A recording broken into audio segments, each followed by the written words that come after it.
प्रेरणास्पद कथा YouTube channel पर मैं धनंजय जैन आप सभी का हार्दिक अभिवादन करता हूँ। दोस्तों, एक व्यक्ति समुद्री यात्रा करने का मानस बनाकर सोचने लगा कि यदि मैं 1 महीने तक नीचे जल ऊपर आकाश ऐसा सुंदर दृश्य घूमते घूमते देखूं, एकाकी प्रकृति की छटा देखूं, उसका नजारा देखूं तो वाह, मजा आ जाएगा। उस सारी प्रकृति को मैं अपने आंखों के कैमरे के अंदर कैद कर लेना चाहता हूं। बस मन में विचार आने की देरी थी, उसने एक सुंदर नाव बनाने का ऑर्डर दे दिया। उसी में एक छोटा सा घर, खाने पीने और रहने की समस्त सुख सुविधाएं। नाव करीब 5-6 महीने में तैयार हो गई। आखिर इस व्यक्ति ने शुभ मुहूर्त निकालकर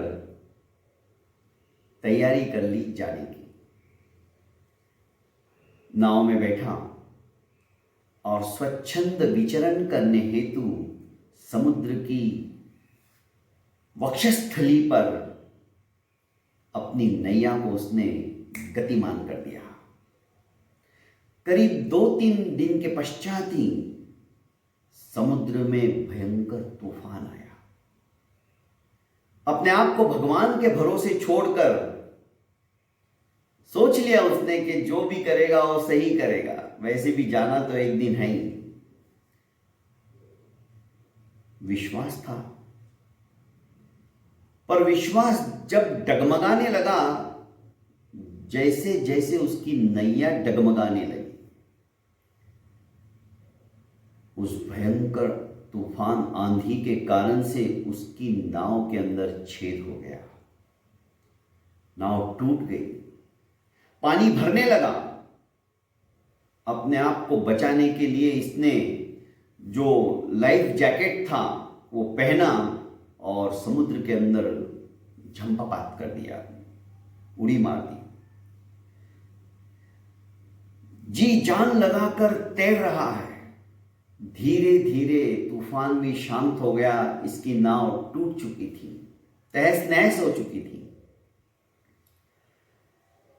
एक किनारे पर जैसे तैसे तैरते हुए, क्योंकि बहुत अच्छा तैराक भी था, पहुंच गया।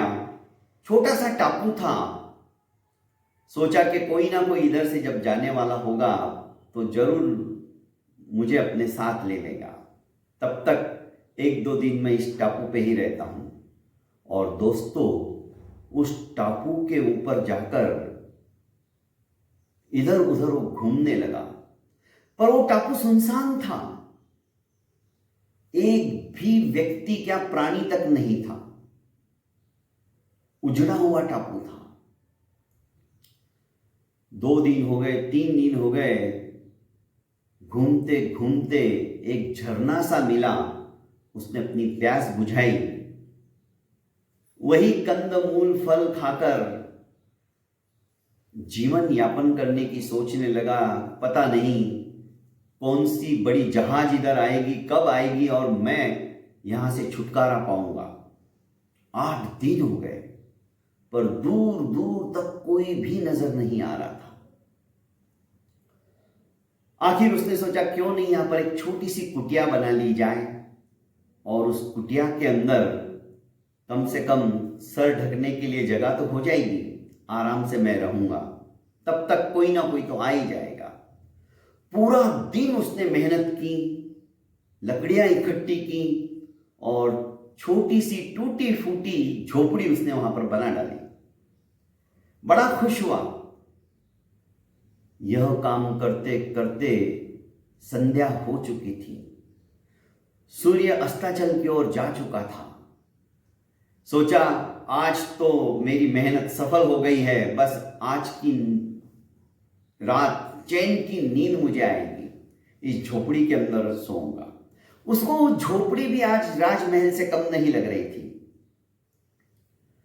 आखिर जैसे ही झोपड़ी के अंदर जाने के लिए वह उद्यत हुआ, अचानक आंधी तूफान फिर से आने लगा और एक बिजली कड़कड़ाती हुई उसकी झोपड़ी के ऊपर गिर पड़ी। धू धू करके झोपड़ी जल उठी, झोपड़ी में आग लग गई। भगवान को कहने लगा यह व्यक्ति कि हे प्रभु, तुमने मेरे साथ ही ऐसा क्यों किया? पहले मेरी इतनी अच्छी नाव थी, वो तहस नहस हो गई, पर मैंने सोचा चलो आपने मेरी जान बचाई है तो आगे का रास्ता भी आप ही साफ करोगे। यहां रहने के लिए आया तो यहां पर तो कोई भी नहीं। जैसे तैसे मैंने झोपड़ी बनाई अपना सर ढकने के लिए, पर आज उस झोपड़ी को भी तुमने मेरे को एक रात भी उसमें सोने नहीं दिया और आग लगा दी। ये क्या है?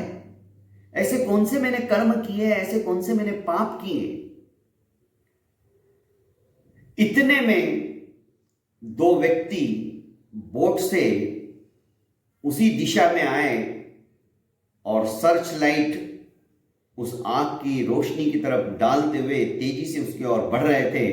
नीचे उतरे और कहने लगे कि अच्छा हुआ आपने आग जलाकर हमें इशारा कर दिया, क्योंकि इस टापू के ऊपर विगत 15 साल से कोई भी व्यक्ति नहीं आया है।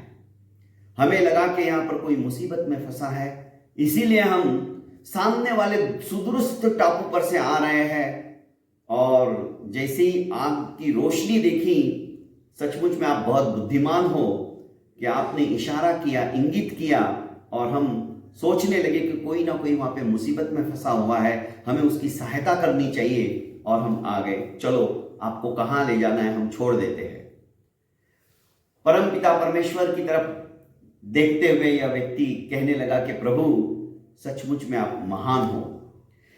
दोस्तों, ईश्वर से हम रूठ सकते हैं, पर ईश्वर हमसे कभी भी रूठता नहीं है, कभी भी खफा नहीं होता है, कभी भी नाराज नहीं होता है। पर यह कहने लगा कि भगवान, धैर्य की परीक्षा आपने मेरी ली, पर मैं उसमें असफल रहा, मुझे माफ कर दीजिएगा। मुझे विश्वास रखना चाहिए था, मेरा विश्वास डगमगाने लगा था, मेरा विश्वास चूर चूर हो चुका था। पर आप सभी की सहायता करते हो, आप रोम रोम में नहीं, कण कण के अंदर, संपूर्ण जगत के अंदर व्याप्त हो। आप कभी भी किसी का अहित नहीं कर सकते हो। बहुत बहुत धन्यवाद दोस्तों। कहने का आशय यही है, यही कहानी हमें शिक्षा देती है कि उस परम पिता परमेश्वर पर हमें अटूट आस्था और श्रद्धा रखनी चाहिए। सचमुच में हम श्रद्धा रखते हैं तो हमारा जीवन विपत्तियों से हमेशा हमेशा के लिए दूर होता चला जाता है। संकटों का सामना करने की ताकत हमारे अंदर आ जाती है, और एक दिन वह परमपिता परमेश्वर हमें सतपथ की राह दिखाते हुए, सन्मार्ग की ओर बढ़ाते हुए अपने पद तक पहुंचाने में सहायता करता है। बहुत बहुत धन्यवाद दोस्तों। मेरे इस YouTube चैनल को आपने अभी तक लाइक एवं सब्सक्राइब नहीं किया है तो कर लीजिए, और ज़्यादा से ज़्यादा इसे फॉरवर्ड कीजिए।